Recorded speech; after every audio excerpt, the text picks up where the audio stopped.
Conservation Ag Update is brought to you by Montag Manufacturing.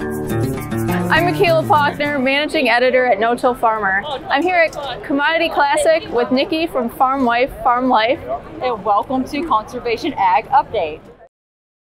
Michaela and Nikki setting the stage for another action-packed episode. I'm Noah Newman here with you. And you know planting season's right around the corner when the Commodity Classic rolls around.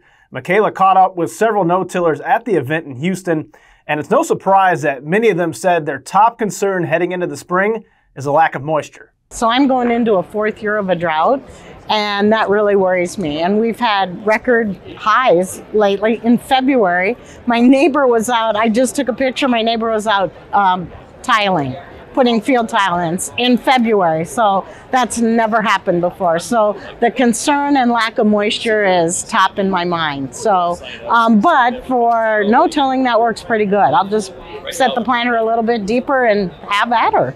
It's going to be challenging. I mean, with our commodity markets sinking off the way they are, and with that overall drought, lingering in the back of your mind. But of course, they always say if you live in the Midwest, just wait a day and the weather will change. So, I mean, we've seen that flying down here at the Commodity Classic. It was 75 on Tuesday, and Tuesday night going into Wednesday when we flew out, it was 19 and snowed. So, I mean, who knows what we're going to get, but we're optimistic.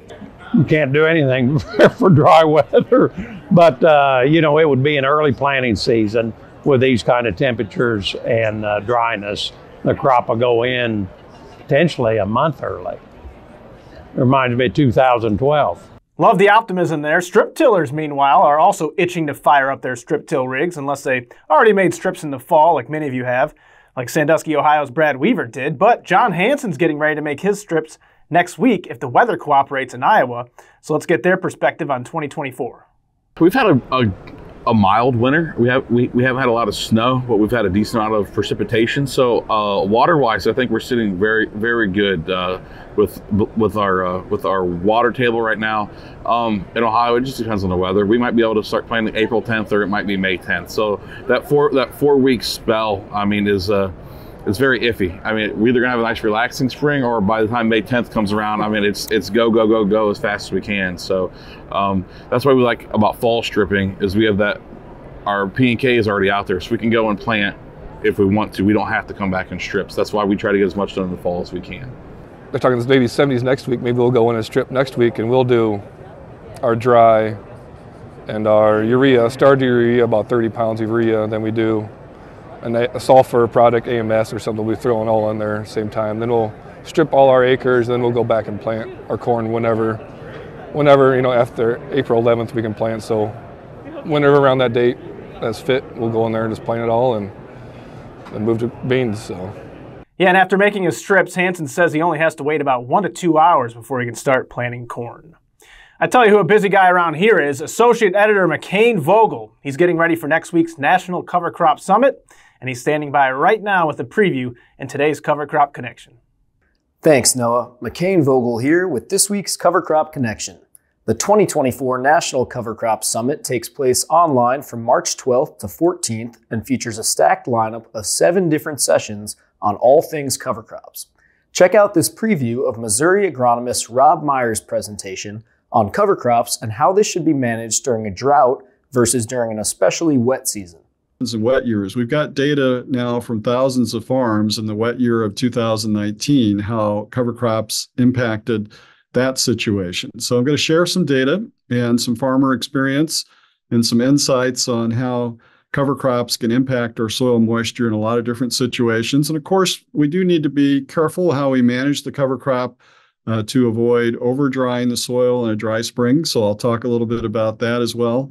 And then I'll touch on this practice of planting green, which is increasingly being used where the farmers are allowing that cover crop to grow longer in the spring, planting their cash crop into a still living cover crop, and what kind of implications that has for soil moisture and how the cover crop should be managed. And I'll finish up with a little information on cover crop grazing and other approaches to improve overall resiliency. So I hope you'll have a chance to join us for that presentation. Lots of good info in Rob's presentation that could be valuable for this year's growing season.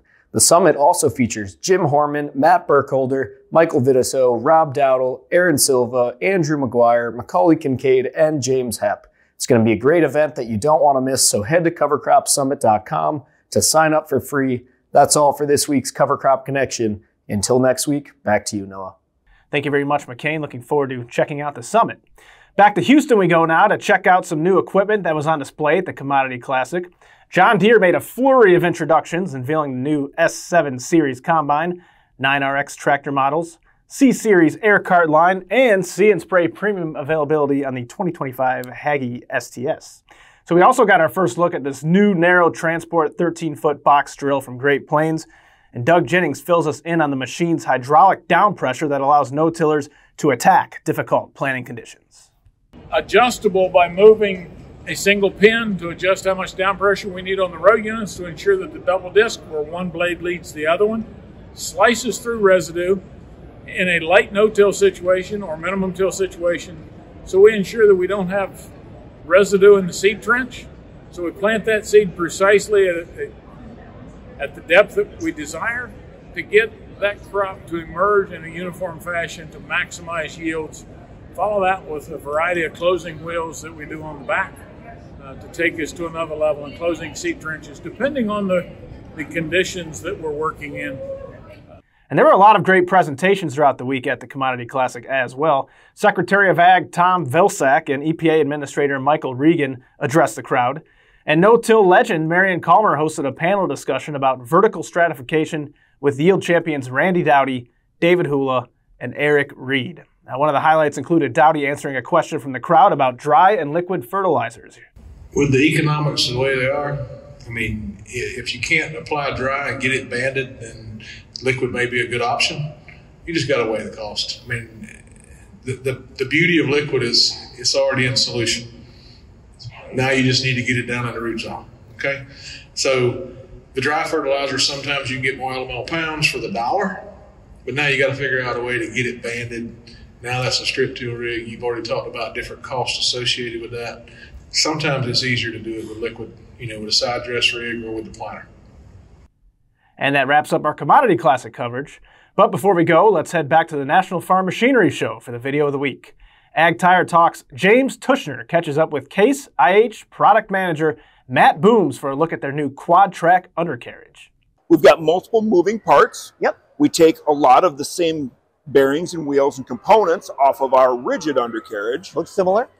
But we now introduce some red hydraulic cylinders and more moving parts. Got it, okay. Allows these center 3 axles to oscillate as well as vertical travel to follow the contour of the ground. So basically, if I'm got a piece of ground like this, it'll just come up and over it and just kind of hug it. Absolutely. Okay. Absolutely. And even grip onto it. Grip onto it, correct. And it's not only this way, it's also the track in the middle. And that should help on the road contours, right, with a little bit of a slant on the road. So it's not wearing the track as much. Absolutely.